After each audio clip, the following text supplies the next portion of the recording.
അമ്മേ അമ്മേ ദാ വരുന്നു. എന്താ നീ നോക്കുന്നേ? എന്റെ ഫോൺ കാണുന്നില്ലമ്മേ. എന്നും ഇങ്ങനെ തന്നെയാ. എവിടെയെങ്കിലും കൊണ്ടുവന്ന് വയ്ക്കും, എന്നിട്ട് കാണുന്നില്ല എന്നും പറഞ്ഞ് തപ്പി നടക്കും.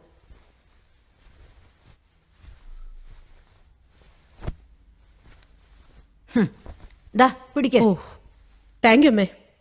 ആ പിന്നെ ആ വിവേകന്റെ അമ്മ വിളിച്ചിരുന്നു. കല്യാണം ഇനി നീട്ടിക്കൊണ്ട് പോരെന്നാ അവര് പറയുന്നേ. കുറച്ച് കഴിയട്ടെ അമ്മേ. ഇപ്പൊ ഞാൻ ആ മർഡർ കേസിന്റെ അന്വേഷണത്തിന്റെ പിന്നിലാ. അത് കഴിഞ്ഞിട്ട് ആലോചിക്കാം. വയസ്സ് എത്രയായെന്നാ നിന്റെ വിചാരം? ഈ ചിങ്ങത്തിലെ 30 തികയും.